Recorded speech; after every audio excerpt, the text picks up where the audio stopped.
If you have a passion for soil health, hard to find dahlias, and community, you'll love Jenna Darnell of Farm to Flower on this episode of Food, Flowers, and Fun, Visits with Farm Women from Around the World.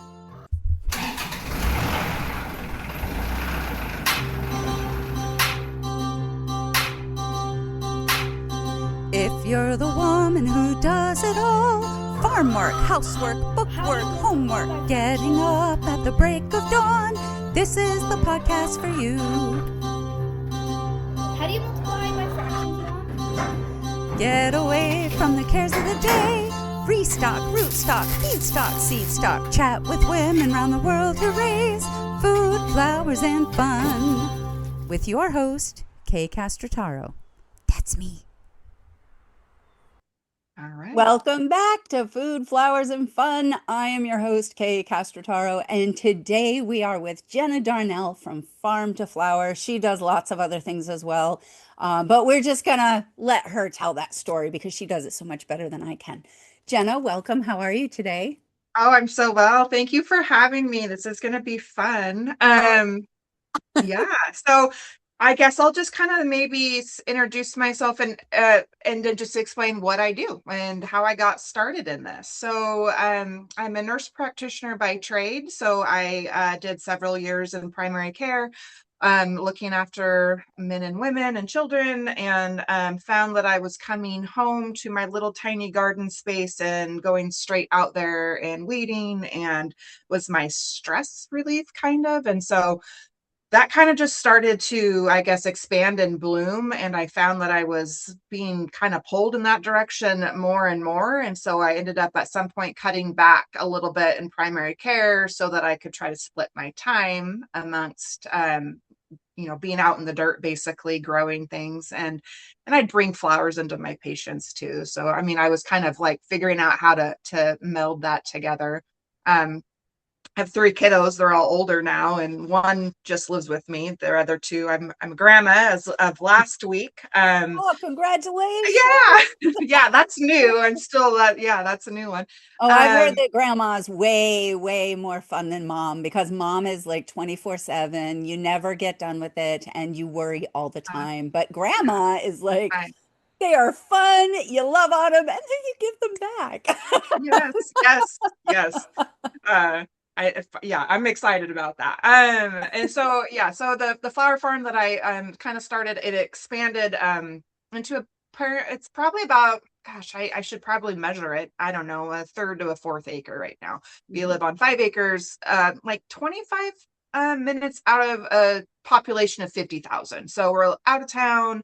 It's a beautiful location, and I'm just seeing it's evolving. I stepped back from primary care. I started my own business, doing a virtual telehealth company called Root Cause Wellness with a friend and partner, and we focus on root cause approaches to health. So kind of not a pill for a problem, but actually trying to dig in and figure out how to help people that way. So yeah, and if you don't mind, I want to kind of pause and look at that because I love the fact that, of course, here we are talking about food and flowers and all that kind of stuff. And the name of your business is Root Cause. So it's, even your medical practice is kind of grounded, in agriculture and in the growth process. And so what do you find about that whole root cause wellness? What do you find to be one of the top maybe 2 or 3 issues that really are root causes that people maybe don't see because they're busy focusing on symptoms? Like, to drill it all the way down to the cellular level, I'd say that we live in a very mineral depleted, nutritional depleted, like our monocrops that are being farmed. I know we kind of talk about that, but their soil's very depleted. So the food that we're getting nutrition wise, our bodies require a certain amount of minerals. So micro and macro minerals, vitamins, protein, amino acids. So just the basics of the nutrition that we're getting is not adequate to have proper cellular function. So when you say like root cause, like that's drilling it down to the pretty base essence of it, So I start there, and then inflammation. So it kind of goes hand in hand with our deficiencies and, lack thereof what we're getting in our food system. So I don't, that would be kind of the inflammation comes from, like, let's just give an example. eating ultra processed food. And we're all guilty of it. I think we were just talking about that before we jumped on here. I mean, it's it's what we know we should do and what we do are it's very hard to bridge those together. So that does create an inflammatory process in our body, you know, so we get something called dysbiosis in our gut. So our gut has a microbiome just like the soil does. You know, we have the good and the bad bacteria that need to stay in homeostasis to work as they should. And I don't want to go on a soapbox there, but maybe No, like no. the glycophosphate that's, you know, that we're using to spray on, you know, you know, a lot of the crops, they're finding that that's actually showing up a lot in the food. And they're doing studies on what that's doing to our gut and so our microbiome. And so seeing that be problematic. But yeah. Yeah, no, I appreciate that because I feel like there are so many connections between you know, we all grow up in the you are what you eat sort of age, and so well, we all, I don't know, those of us of a certain age grew up with the you are what you eat, you know, and the little Yeah. commercials where the carrots would walk around and you'd be a carrot or you'd be, you know, something not healthier. And so I think it's really important for us to keep coming back to that and make that connection to like what we eat is important for our health, but also how we grow what we eat. And that Yes. there are, and this is not to be like, you know, I'm a big fan of we need all forms of agriculture. And, Yeah. you know, I understand why we have the types of agriculture that we have when we're trying to feed the world. So like we definitely jump on technology because it makes things easier and faster. And for food production, we get more food faster with less labor. And don't we all want to do things quicker, easier, you know, like we want that. So I understand that. And I think it's also important for us to look and say that some things are more sustainable systematically, and Yeah. some things are more sustainable, like for an individual. So Yeah. if we're looking at having health issues, and we've had several people on this show who kind of got into agriculture through food because they Yeah. had health issues. And so then they started looking for food that wasn't going to exacerbate their health issues. And then they decided to grow their food because that would, you know, make their health better. Yeah. So I think that idea of going back to the root causes and what's in the soil, Yeah. how we grow what we grow is just as important as what we grow. Yeah. So, I do think it's all connected. I feel like there's nothing that is disconnected from this show because we're really talking about farm lives and what it's like, you Yeah. know, in the holistic view. So thank you for indulging my little like Yeah. Yeah. my, Well, and it's, my little yeah, and tangent there. I think people in the medical field too always, you know, it's kind of like it's like see a need, fill a need type of thing. And it's like, how do we, and so you just kind of like, you kind of start trying to problem solve. Like, how can you, yes, we do need those larger places pumping out the food for people. We get, you know, we have a lot of population to feed, but how do we, how do we make it so that there's other options though too? And so how do we kind of get these like smaller farmers to maybe that are more in the regenerative line and thinking to thrive to where they're supported and you know, that's kind of where I would love to see things go. For so many reasons. I think it's better for, you know, the soil and for the food and for, I mean, yeah, people. Well, and for us being out in it, I mean, I think how we started into this was that you became more of a commercial flower grower because it was healing your soul. Like Yeah. being out in the garden was healing your soul. And there is, you know, I think we discussed it on the show, but there is abundant research coming out now that says that just getting your hands in the dirt, like there's a reason we're supposed to go barefoot outside. Right. Getting our Yes. hands in the dirt, putting our Yeah. toes in the soil, like that actually does really good things for typically, like actually grounding our Yeah. bodies, calming our systems, kicking us into that parasympathetic, you know, feeling like, Mhm. oh, all is right with the world, as opposed to scrolling on our phones and being like, wow, there's so much wrong with the world. You Yes. know? I Like know. we can make a dent just by growing beautiful things and Yes. healthy things. So anyway, we got Yeah. distracted from your story. So as you were Well, working on your yeah.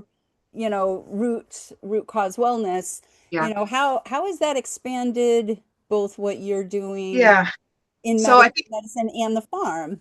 yeah, yeah. Good question. And I, yeah, so I'm kind of at this crossroads, I feel like, in my life right now. I'm 40, gosh, I think I'm 42. You lose track at some point, and again, I said my kids are older. So there's just this transition that's happening. I think that happens naturally in people's life. And so I'm just trying to figure out how it all looks and works, and really trying to, I guess, tune into what, like, intuitions is, it's something I say all the time. And it's like listening to my intuition. What direction am I being pulled towards? Not trying to force something. And so the thing that seems to be naturally growing and that feels right is my little flower farm.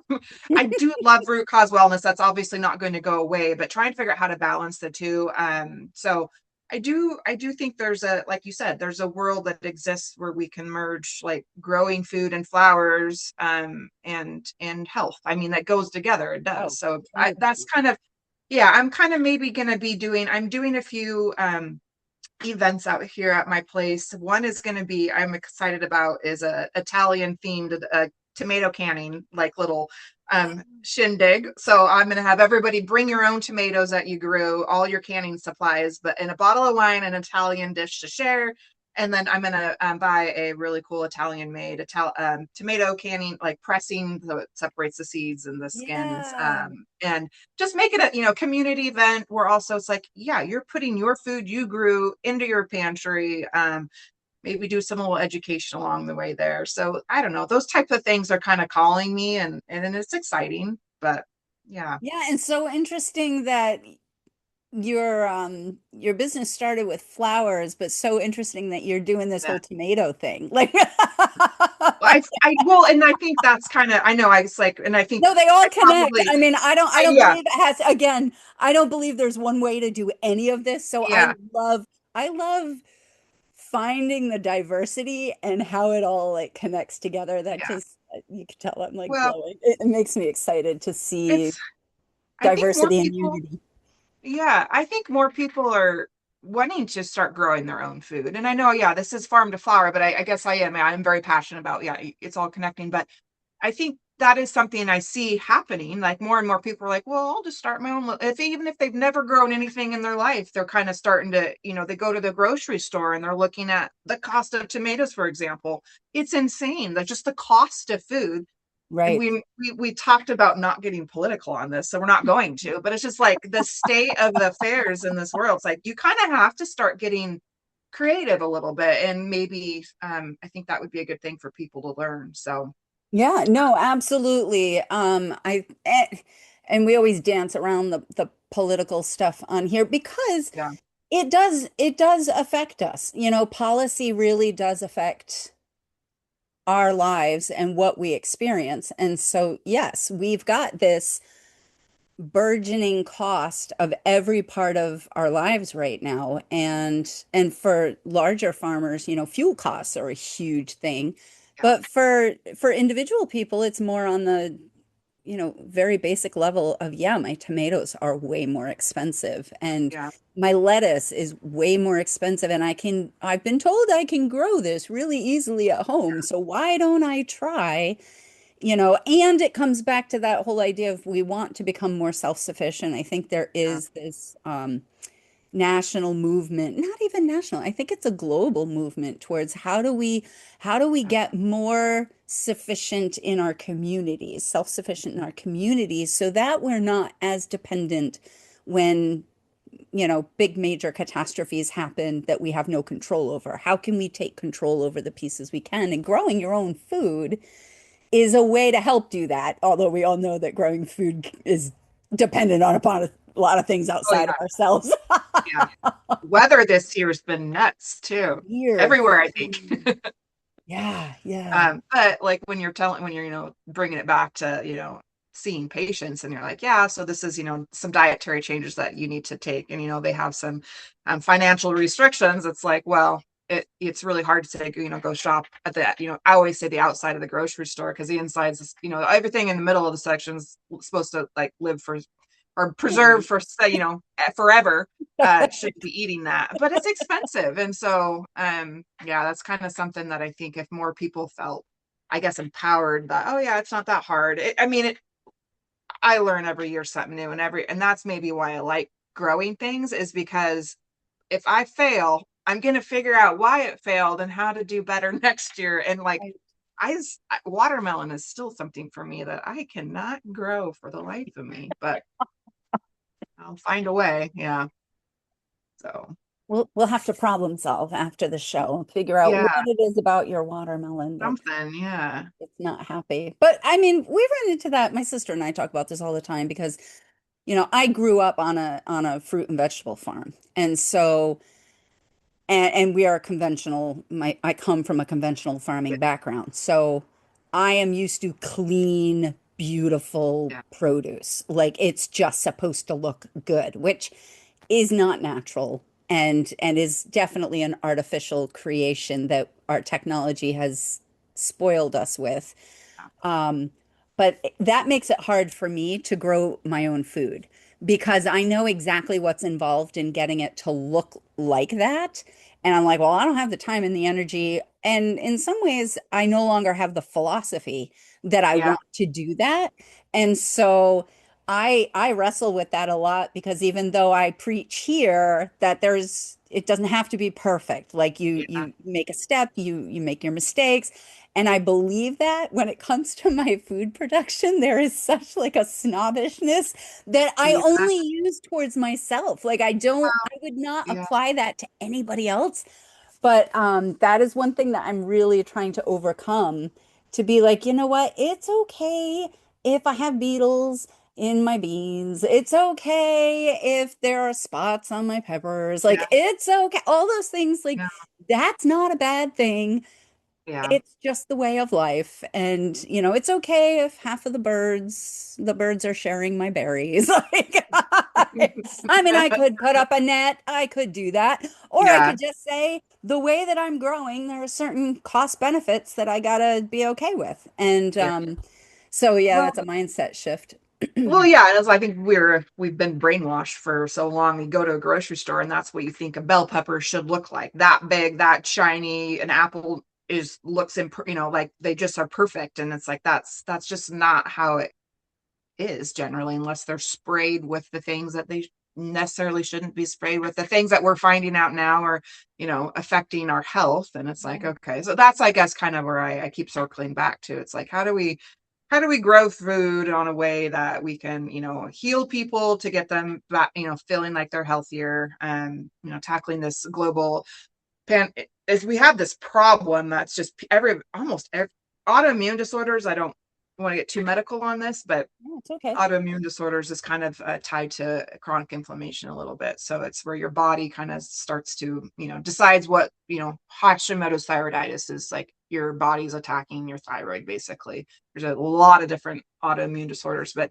that tied to food. So autoimmune disorders are tied to what you're putting in your body. So like if we're really trying to tackle that, then it comes down to how the food is being grown, because it's not just what food you're eating. It does even go farther than that. It's like, how was that food that you're eating grown? So obviously organically is best, but that's expensive too. So yeah, And even growing your food. organic, all organic is not created equally. Like Right. I grew Yeah. up believing that organic meant no chemicals, and Yeah. that's completely not true. Yeah. They Yeah. use different chemicals and Yeah. they, have to be more naturally found chemicals, but let's face it, I mean, arsenic is a naturally found chemical and it's pretty darn deadly. Yeah. So, again, it's one of those things like we have in our minds a certain idea of what this term means, but in reality, it how it is applied is as different as the farmers that we have. Just like Yeah. a conventional farmer, like there are a million different types of doing conventional spray farmers, like some Yeah. minimal spray, some use a lot of integrated pest management, some like all kinds of different strategies so they reduce their pesticide usage, and Yeah. other people just their go-to is the pesticides. And Yeah. so even just seeing those labels in the grocery store doesn't necessarily tell you which goes back to why it's so great to know your farmer and why the people on this show are so important to the food system, because we need these people, these individual farmers that go face to face with their individual customers, so you can ask them those questions, you can get educated, you can understand why they're making certain choices, you can, the whole thing. Like it's a Yeah. really beautiful opportunity, I think, in a elemental sort of way. Yeah. So, yeah, I think that's the goal. I think that's the thing that the more I say it out loud and like talk through it, because that's again, I'm at this like, I said, crossroads kind of spot. Like, what am I meant to do with the, next, I don't know, we'll say 40 years. I don't know. But, like, and Yeah, I do no, feel like, absolutely. I've got a yeah, family who routinely lives into their late 80s and 90s. So I'm yeah, turning 50 this year. And that 50 is like, oh my gosh, I'm like yeah, old. Okay. I'm yeah, officially old. And yet mhm, I'm like, but I could have like a whole nother yeah, 45 productive years. Like right? we don't Yes. quit at Yep. like 70 and then just linger for 20 Heck, years. Like yeah, we're active. So I'm yeah, like, well, what am I going to do with the next 40 years of my life, yeah, and the wisdom I've accumulated and the yeah, compassion I've accumulated, and what do we do to make a yeah, difference in the world yeah, in whatever small way we can do that? And I think that's the cool thing about this time of our lives. And so, yes, rediscovering your purpose, which yep, is, in with my growers that I work with, that's the first thing we do is we sit down and we're like, what are you here to do? Because yeah, God's got something that you're here to do. And yeah, so let's figure it out. Let's dig into your passion yep, and make it happen. Like, let's do it. yeah, So yeah. talk to us a little bit about what that, redefining your passion at this age, what that's looking like for you. Well, I think for me, so waking up with a cup of coffee, walking out into the flower farm. I just went out this morning and picked a couple buckets. I have a wedding I'm doing this weekend, and watching the sun come up over the hill. I'm like, it doesn't get any better than this. um, and I think I do have to have an income. So that I think with any kind of farming, but flower farming, really, you have to kind of sell your flowers before you plant them. Like you have to have a business strategy, and that's something that I need to work on. Because this year I expanded. Like I said, I keep on expanding it, and this year I doubled it. So with kind of not really a clear plan or approach, I just knew I wanted to grow and see what it felt like. Again, I'm very a little bit woo woo. So I'm like, how's this going to feel? Is this going to feel right? And if it doesn't, then I can maybe not be super committed and back out. But I'm kind of putting my teeth in, it feels right. So I'm like, Mm. okay, next year my plan is going to be to do better at marketing, and have a strategy. And so I'm figuring out where my local markets are and where I can, maybe I need to probably call some people and, do a better job that way, because you can't just have flowers and not sell them. And so I have I have U-Picks that people come out. That's new this year though, so I haven't actually opened to the public. So I'm not sure how that's going to go, but I think it should go fine. And then kind of I have some ideas, I guess, brewing too, of bridging some of the I have my business partner in Root Cause Wellness. She's an herbalist, so she grows and makes her own medicine basically. She's a certified nurse midwife. We've been brainstorming that we're very similar in our personalities. We're like, what do we really want, And so I do think having some events out here that are more kind of maybe medicinal, like more like kind of teaching people about natural herbs and healing yourself with foods and flowers. And I don't know, that's kind of something that I'm trying to see what that could be. And I'm not going to try to make $1 million doing it, that's for sure. It's not going to be a huge money maker, but I think I can probably survive off of it if I do it right. I do dahlias, so I haven't really Oh, the talked about dahlia. that yet. Oh, talk about the dahlias, because How much time do we have? we are in like actually we're Yeah. right about dahlia season. So Yeah. all of I always like to say that Yeah. dahlia fans are a little bit obsessive, because Oh my once you God. find one, then you Yes. find another, and it's like I compare them to peonies, that it's like they're all different and they're all fabulous. And so you Yeah. can very quickly get Yeah. into the dahlia, you know. There's a craze, that's for sure. And I think even as a grower, I sell tubers too. But I think I started with 50 and now I planted 1,000 this year. And so Not doubled, by the way. it's not doubled. I don't know where you did your math, but Yeah, 50 to no, I 1,000. know. Well, that's where I doubled my space and I had 10 rows. And so I had to fit a lot of dahlias in there. So it's a whole thing though. And so if you have to get checked off by so I live in Idaho, so I have to get the state of Idaho agriculture department out here to look at my plants. It's a very which it should be. I mean, we're trying to quality control. If you're shipping off tubers, we want to try to reduce. There's a lot of viruses that dahlias are prone to, and so we're just doing our job as far as not spreading them. So I'm pretty particular as far as my plant health. And again, it goes down to the soil too. So I really focus on like beneficial nematodes that are like microscopic and live in the soil. And Yeah, talk uh, about nematodes. Do you mind if I make yeah, you have you pause here because the first time I really learned about nematodes was back when I started an extension 100 years ago, a former life, and I just found nematodes to be fascinating because yeah, there are pest versions, but then there are beneficials that can control the pest versions, and yeah, nematodes can be used for different diseases and fungi, and like they're yeah. just the coolest little things. So, can you talk a little bit about what kind of nematodes you're using, what you're using Well, them to target? Like, do you yeah. mind going into that a little? I can try. I can tell you what I know, which is not going to be the expert on this.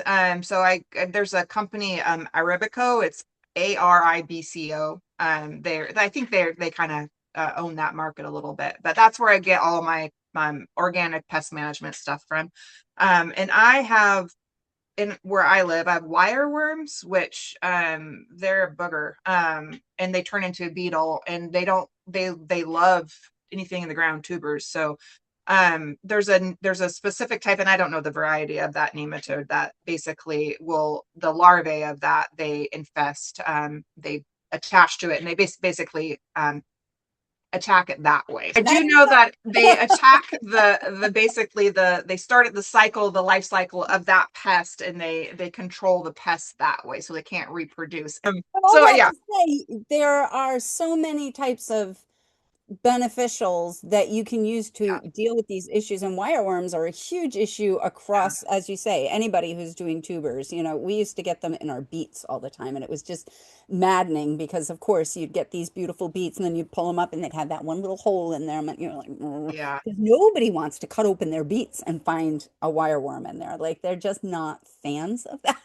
yeah, yeah. Again, maybe we could actually educate people so that they start saying, "Hey, wireworms, maybe it's more, protein." I don't know, but I haven't quite gone that route with people. Yeah, I don't know. I'm a hard no when it comes to eating bugs for protein. I don't know. Maybe But someday. nematodes are a great Yeah, way to do that. So I think it's helpful for people who might, be coming into the industry yeah. and be like, how do I control these? And doing flowers organically can be really, really It hard. So it is. We naturally have a ton of ladybugs in this area, so those are great for eating aphids. So those are I I don't have to buy those. Some people have to buy ladybugs and release them in their flower field. And then lacewings, they're really also good for pest management.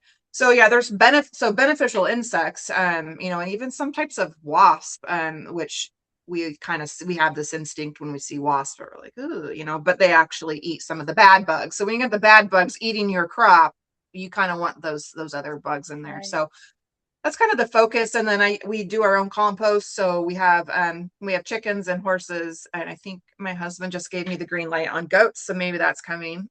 I'm excited. Ooh. They're so cute. But we I have a was good watching goat compost videos pile. this morning. You What'd you say?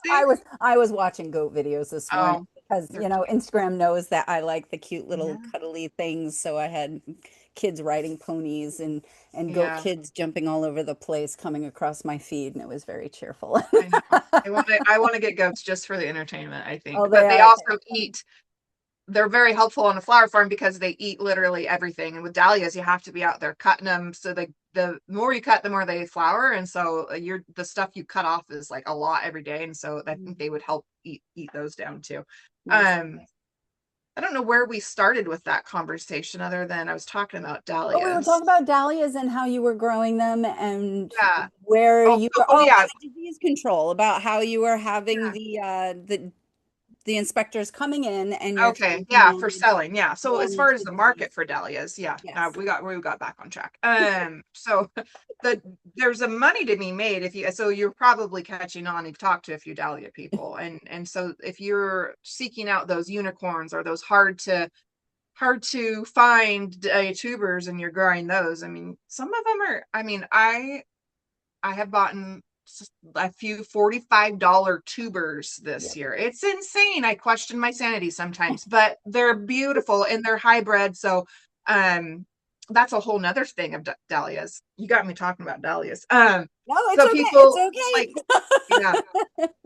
Well, so some people are brilliant at it, and there's a gal, River Merrill is the gal I bought the tubers from, but she will, so tubers, dahlia tubers are kind of interesting. So the tuber, you'll get the same plant out of that tuber. The flower will look the same, but then if you save the seeds from that dahlia and you plant them the next year, they could be anything. You just Totally don't different. know what they are going to be. So there's some people that are like hybridizers, and so they basically they put these little mesh sacks over the blooms before the bees can get to the pollen, and they control it, and then they will take little paintbrushes and they will go around and make their own varieties. And then but some people are great at it, and so anyways, that might be something I try.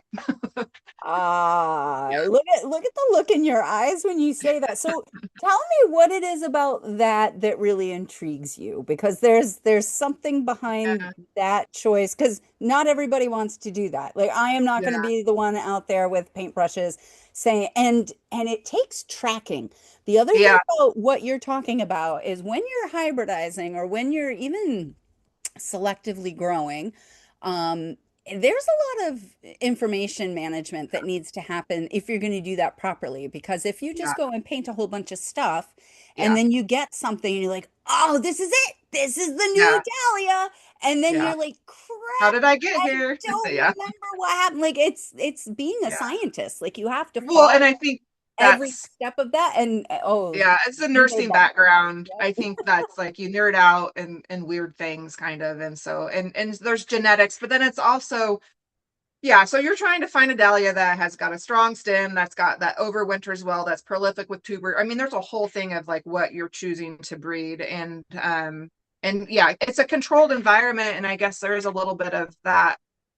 You kind of, it's weird. It's kind of weird to say because you're flower, you feel like you should be whimsical and just kind of floating through life, but like there's definitely there's a science to it, like you said. And I think to do it well, you kind of have to have a little bit of that organization, tracking, and yeah. And there is something about growing, like my basement in the wintertime turns into a nursery. So I don't have like a way of starting seeds. I don't have a greenhouse, or I have a little greenhouse, but I can't, where my zone, I can't start them outside. So I have to start the seeds downstairs and it turns into it's just, I got green You've got stuff grow lights everywhere. everywhere. Oh my gosh. And I grow Lysianthus, which that flower takes from seed starting time, which I start in November, and I don't get blooms till June. Wow. So, but it takes 7 months. And so, and they're little microscopic seeds, and I'm watering them all winter. And so like the care and time it goes into growing all these, I don't do plugs. I just start my own seeds. Some people buy plugs from like Farmer Bailey's is a pretty well-known distributor, but I like to grow my own stuff. There's something to that though.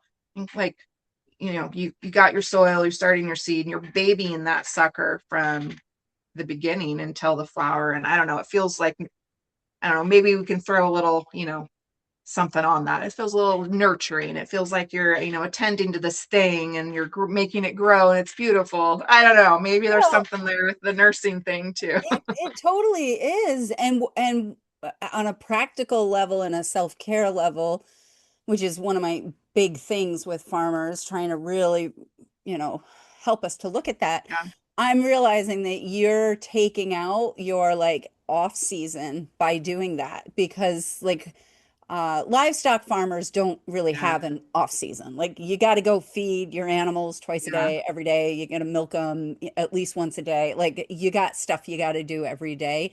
And some Yeah. people can breed for slower seasons and busier seasons, but you still have to be there 24/7. And one of Yeah. the things, and I saw that difference when we went from vegetable and fruit farming to dairy farming, because the dairy farming was more, it was every single day, but it felt more manageable in some ways because it was like a regular routine. And so you did your work, but you also had more time to like get away from the farm, come back to the farm, do that stuff.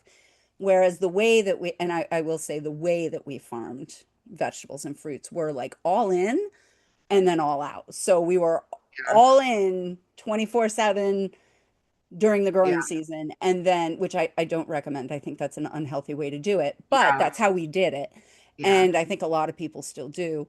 And then we'd crash come the winter time, and it was just like trying to recuperate. And so I'm Yeah. hearing you, and I'm like, well, there's not that ability to crash because if you're nursing those little baby seeds, Yeah. in some ways, that is so much more work than it is when they're out in the field because, Yeah. yeah, you're It, still out there, but those little seed trays, they dry out in like a heartbeat. And yeah. if you've got things that are just coming up and then you Yeah. let them get too dry, they're done and you got to start over. Bad So day when that happens. Yeah. yeah, And then, that's not good at all. So that is there is a lot of nurturing and it's a very meticulous process in yeah. 7 months. That's a big It's not, commitment to and those. that's why no one should ever complain about buying like the price of the flowers. You get some people that are like, "How much do you want per stem?" And you're like, "Well, then you're not my customer because this took a lot of effort." Right. Well, I've never grown Lysianthus, so like just hearing that whole process, Yeah, yeah, that's a whole different thing. the And whole so thing. how Yeah, many flower varieties do you grow that are like that, that are longer term where you yeah. and are you saving the seed? Are you purchasing I seed? How are you I doing that with your do Lysianthus? both. I try. So Lysianthus are the seeds of those ones are microscopic, very hard to, I mean, you can see them but and feel them, but very hard to control. Like, so I saved some seed pods last year and just for experimenting purposes, dried them out and just sprinkled, just opened the pods kind of and like sprinkled them over and they all germinated. And it was a crazy experiment because Wow. I mean, you don't, if you don't know Lysianthus, that's just kind of hard to do. So I figured that out. And I probably grow, as far as varieties, I probably grow about 50 varieties of annual cut flowers. And I try to save all the seeds just because why not? I don't have, you don't obviously get your rows of your pink flowers and your rows of your white flowers because when you're seed You have to saving, they give kind of away. all just, yeah. But I'll have a row of snapdragons and I'll have, a row of everyone. We have a flower group. I'm going to jump to that because we kind of talked a little bit about that. I was getting text messages from probably, I don't know, 10 different people about questions for, like, what do I do about this? Or gosh, this is going on. And I'd ask questions sometimes too. Like we just I had this like group of girls that they didn't really necessarily know each other at all. And I kind of was just like, I'm going to make a flower group, so I was just kind of let everybody know. I was like, this is a group chat. Like but it has evolved into this amazing group of women. And we even named it, it's a garden club. And it's very a diverse group of women, but and there's different sizes of flower farmers in that group. Some are, that's like what they're doing. And a lot of it's just like it's a side hobby, type of thing, but it's been fantastic. A great way to, um, you don't want to bug people that aren't into flowers about flower questions. So it's just a great way of like, hey, this is going on, or remind me, do I pinch snaps or whatever the question is. So it's just like people, and there's something going on in that group chat every day. I mean, people are just talking all the time.